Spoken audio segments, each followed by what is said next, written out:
নমস্কার বন্ধুরা, কেমন আছো তোমরা সবাই? আশা করি সবাই খুব ভালো আছো। আমিও খুব ভালো আছি।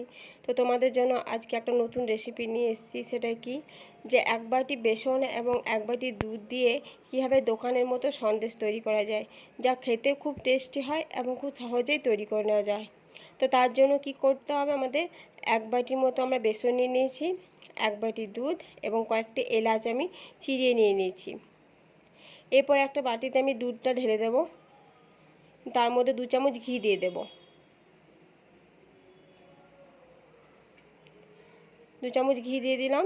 এর উপর বেসনগুলো দিয়ে আস্তে আস্তে ভাবে পেস্ট করে নেব। পুরো বেসনটা দিয়ে ভালো করে পেস্ট করে নেব।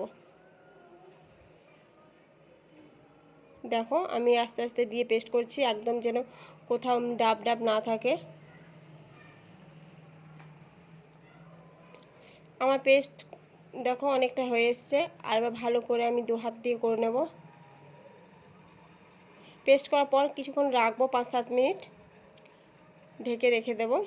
অন্যদিকে ওভেনের উপর একটা আমি কড়াই দিয়ে দিয়েছি। পেস্ট আমার রাখা হয়ে গেছে অনেকক্ষণ। এই কড়াইয়ের উপর আমি কিছুটা সাদা তেল দিয়ে দেব। তোমরা চাইলে এখানে ঘিও ব্যবহার করতে পারো। যে পেস্টটা বানিয়েছি তার মধ্যে কিন্তু এলাচ যে গোটা গোটা ছিল চিড়িয়ে নিয়েছিলাম, সেগুলো দিয়ে দিয়েছি। এরপর ওই পেস্টটা একটু একটু করে আমি তেলে ছেঁকে নেব। দেখে মনে হচ্ছে বেসনের পকোড়া, কিন্তু তা নয়। বেসনের পকোড়ার মতো দেখতে, কিন্তু সেটা নয়।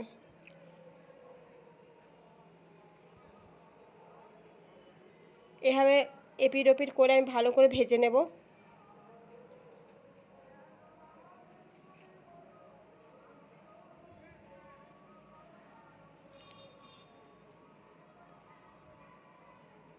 আমার দেখো প্রায় ভাজা হয়ে এসছে, সবগুলো বেশ লাল লাল হয়ে এসছে। এরপর আমি একটা প্লেটে তুলে নেব। প্লেটে তুলে নিলাম। তুলে নেওয়ার পর আমি একে একটু ঠান্ডা হওয়ার জন্য রাখবো। দেখো বেশ লাল হয়ে এসছে, সুন্দর ভাজা হয়েছে। এবার ছুরিতে করে মাছ বরাবর কেটে আমি ছোট ছোট করে নেব।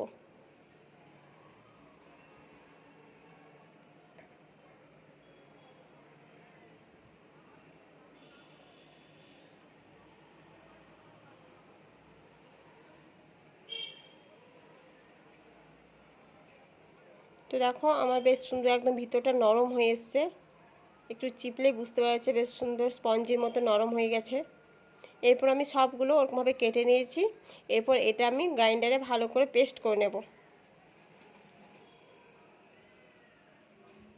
তো আমার পেস্ট হয়ে গেছে, দেখো তোমরা বেশ সুন্দর ঝুরঝুরেভাবে পেস্ট হয়েছে। এরপর একটা থালার মধ্যে আমি এটা ঢেলে নেব। দানা দানা হয়ে এসছে বেশ। আবার ওভেনের উপরে ওই কড়াইটি বসিয়ে দিয়েছি। তার মধ্যে দিয়ে দেবো পরিমাণ মতো চিনি। যতটা আমি বেসন নিয়েছিলাম তার হাফ চিনি দেবো। তোমরা চাইলে একটু মিষ্টি যদি পছন্দ করে একটু বেশিও চিনি দিতে পারো, এবং সামান্য পরিমাণ তাতে জল দিয়ে দেবো। এই মিশ্রণটি ভালোভাবে নাড়তে থাকবো এবং একটা রস তৈরি করব।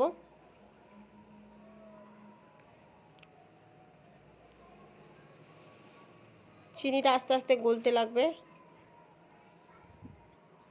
হাত দিয়ে ভালোভাবে দেখব যে শিরাটা হয়েছে কিনা। অন্যদিকে আমি একটা থালাতে 1 চামচ ঘি দিয়ে থালাটা ভালোভাবে মেখে রেখেছি।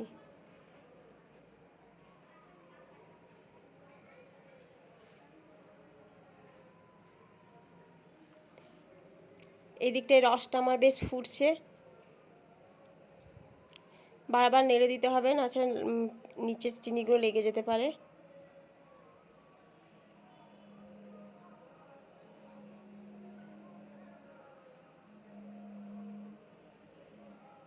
এভাবে কিছুক্ষণ নাড়বো আমি।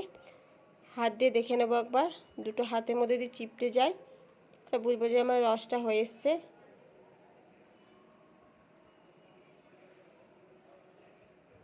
একটা তারের মতো হবে।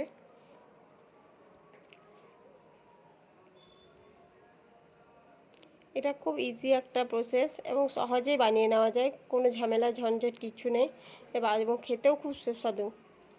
এটা বাচ্চাদেরও খুব পছন্দ, হালকা মিষ্টির মধ্যে। দেখো আমার রসটা হয়ে এসছে। এর উপর আমি দিয়ে দেবো পেস্ট করা বেসনগুলো এবং নাড়তে থাকবো। এই সময় অবশ্যই আমি গ্যাসটাকে কমিয়ে রাখবো, আঁচটা অনেকটা কমানো থাকবে।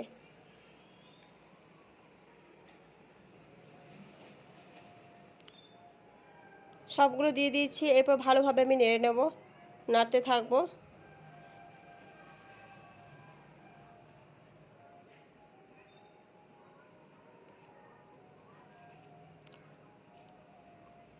দেখো আস্তে আস্তে রসটা মরে এসছে এবং কি সুন্দর একটা পেস্ট তৈরি হয়েছে, যেটা কড়াইয়ে লাগছে না এবং সুন্দরভাবে হয়ে এসছে। এরপর আমি যে থালায় ঘি রেখেছিলাম, ঘি মাখিয়ে রেখেছিলাম, সেই থালায় তুলে নেব।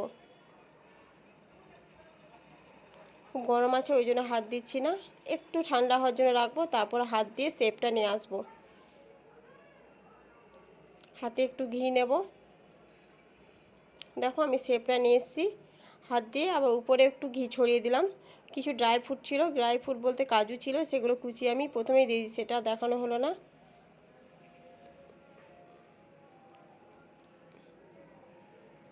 এরপর এই ছুরি দিয়ে আমি আস্তে আস্তে পিস করে কেটে নেব। বেশ কালারটাও বেশ সুন্দর হয়ে এসছে, দেখতেও বেশ ভালো লাগছে, আশা করি খেতেও খুব ভালো হবে। যে কোনো ছোটোখাটো অনুষ্ঠানে তোমরাও বাড়িতে এমনিভাবে বানাতে পারো।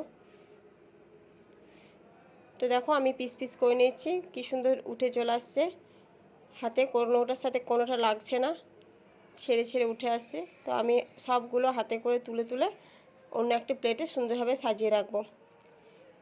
তো বন্ধুরা, কেমন লাগলো আমার ভিডিওটা এবং রেসিপিটা এবার কেমন লাগলো, যদি ভালো লেগে থাকে তো অবশ্যই লাইক শেয়ার করবে, এবং যারা আমার ভিডিও নতুন দেখছো তারা প্লিজ আমার চ্যানেলটি সাবস্ক্রাইব করে আমার পরিবারে চলে আসো। ধন্যবাদ।